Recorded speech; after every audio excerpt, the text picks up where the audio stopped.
Hey, hi everybody, welcome back to my channel. So let us talk a little more about CAPTCHAs. CAPTCHAs are something that we live almost every day with, right? So what are CAPTCHAs? Let's understand a little more about CAPTCHAs.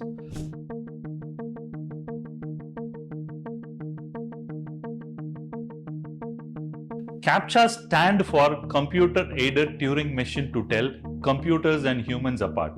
Yes, it is a expanded form of the word CAPTCHA, right?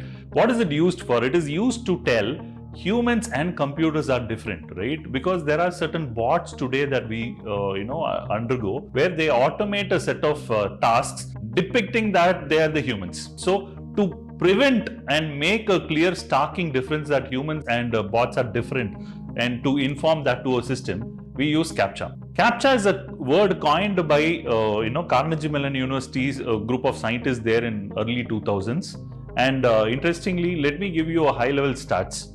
Over 200 million CAPTCHAs are solved every single day globally, which means that, putting a perspective to it, it is almost equivalent to the combined strength of Bombay and the combined strength of Delhi together, right? Imagine every single person in Bombay and Delhi together solving one CAPTCHA a day. It is that huge. Or giving you another perspective, it is as good as we all together spend close to 500 man years every single day solving these puzzles and riddles. And for the mere cost of what?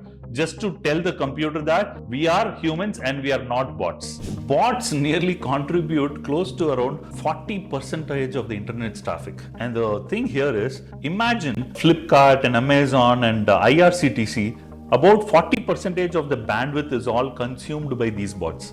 And what happens because of these 40% of the bandwidth and traffic utilized by these bots, unnecessarily, the 60% of the legit users do not really experience a true service that is offered by these kind of organizations. For your information, reCAPTCHA was a company acquired by Google in 2009 for close to $50 million US, which means that that company helps end users to clear and solve CAPTCHAs, and that was acquired by Google for close to $50 million for the main reason that they had so many users who've been using it every single day. Okay, before we get into CAPTCHAs, let us understand about what was reCAPTCHA version 1, version 2 and version 3. On a high level, what is a reCAPTCHA version 1? In version 1, I'm sure most of us are aware, we used to see distorted image, right? Where it says numbers and alphabets. So we are not able to see that clearly, but we have to type them as much as we understand. We have to type that in a text box, right?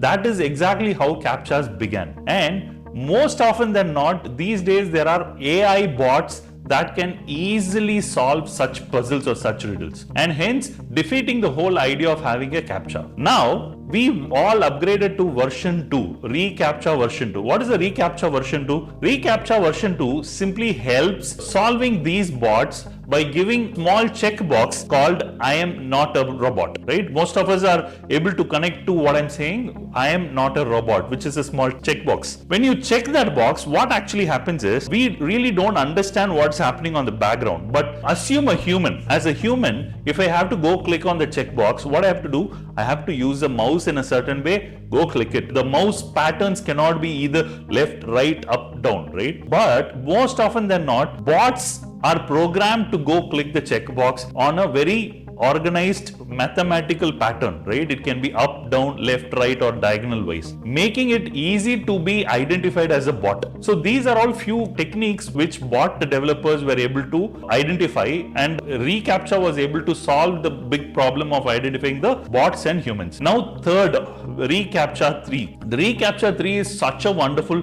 implementation of CAPTCHA. You don't even know that CAPTCHA actually exists. How is that even possible? It is possible because reCAPTCHA is integrated back into your browsing pattern itself. As in, when you browse the internet using your browser, the usage of mouse, the way you type, way you switch tabs, and everything actually matters for the algorithm to understand if it is a bot or if it is a human. Because a bot need not use a mouse in a certain way, need not use keyboard in a certain way. They probably don't have a requirement to switch tabs or so on, right? So reCAPTCHA 3, which is almost heading towards a passwordless technology, technology is a huge contributor for no bot, where you don't even find the CAPTCHAs available, but the CAPTCHAs are integrated to the system by default. And in case you all want to learn something interesting about cybersecurity, infosec, governance, risk, compliance, or that space, please do consider following me.